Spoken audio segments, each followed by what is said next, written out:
বর্ষবরণের রাত্রে যাত্রী সুরক্ষার কথা ভেবে কলকাতা মেট্রোয় আঁটোসাঁটো করা হচ্ছে নিরাপত্তা। প্রতিটি স্টেশনে বাড়ানো হচ্ছে নজরদারি, মোতায়েন করা হচ্ছে অতিরিক্ত আরপিএফ এবং অতিরিক্ত মহিলা আরপিএফ। ভিড় সামলাতে এসপ্ল্যানেড, পার্ক স্ট্রিট, ময়দান, রবীন্দ্র সদন এবং দমদমে বাড়ানো হচ্ছে নিরাপত্তা।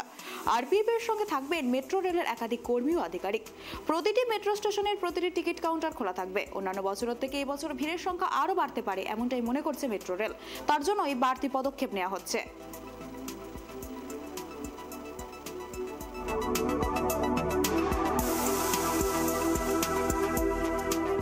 আমাদের প্রতিনিধি অবরদীপ, তোমার থেকে যেটা জানতে চাইবো, দেখো রাত পোহালেই বর্ষবরণ, আর এবার যাত্রী সুরক্ষার কথা ভেবে নয়া ভাবনা কলকাতা মেট্রোর, কি রয়েছে নির্দেশিকা জানাও।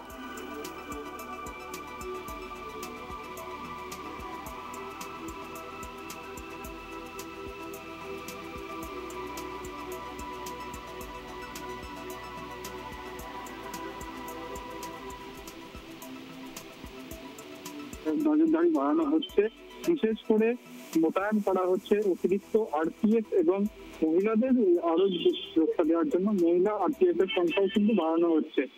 তুমি জানো, পার্ক স্ট্রিট এলাকায় 25শে ডিসেম্বর এবং 31 এবং 1 জানুয়ারি এই 3 দিন কিন্তু ভিড় থাকে। সেই জন্য কিন্তু পার্ক স্ট্রিট এলাকা, যে মেট্রো স্টেশন রয়েছে, এসপ্ল্যানেড, ময়দান, রবীন্দ্র সদন, দমদমেও কিন্তু মেট্রোর যে নিরাপত্তা, সেই নিরাপত্তা বাড়ানো হচ্ছে।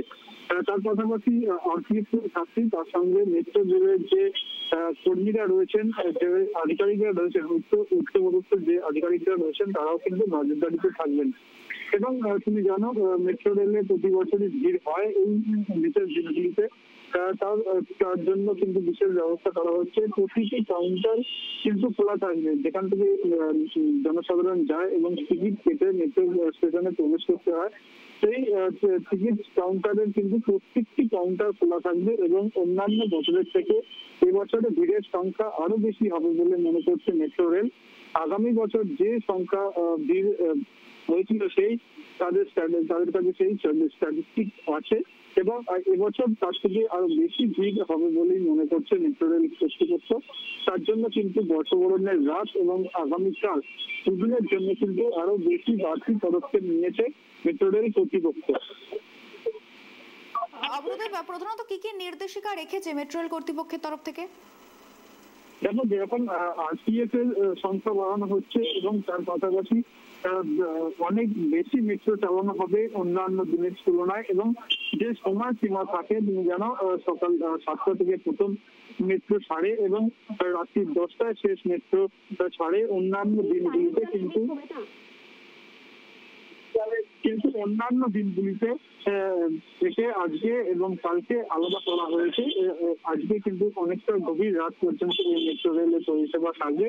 এবং তোমাকে আগেও যেটা বললাম যে অতিরিক্ত আরপিএফ বাহিনী এবং মহিলা আরপিএফ এর সংখ্যা বাড়ানো হচ্ছে। এসপ্ল্যানেড, পার্ক স্ট্রিট, ময়দান, রবীন্দ্র সদন, দমদম, এই কয়েকটি জায়গা বিগত বেশ কিছু বছর দেখা গেছে 31শে ডিসেম্বর এবং 1 জানুয়ারি এই দুদিন কিন্তু এই মেট্রো স্টেশনগুলিতে ভিড় অতিরিক্ত হয়ে যায়। তার জন্য কিন্তু এই স্টেশনগুলিতে নিরাপত্তার সংখ্যা বাড়ানো হচ্ছে এবং তার পাশাপাশি এই স্টেশনগুলিতে কিন্তু প্রত্যেকটি যে টিকিট কাউন্টার, সেই টিকিট কাউন্টার প্রত্যেকটি কাউন্টার খোলা থাকবে এবং তার পাশাপাশি যে তুমি জানো, মেট্রো স্টেশনে স্মার্ট কার্ডের ব্যবহার বেড়েছে। সেই স্মার্ট কার্ডের ব্যবহারের জন্য কিন্তু অতিরিক্ত বেশ কয়েকটি আরো মেশিন খোলা রাখা হয়েছে, যেখানে স্বয়ংক্রিয়ভাবে এই মেট্রো স্টেশনের টিকিট কেটে যাত্রীরা নিজেরাই ঢুকতে পারবেন।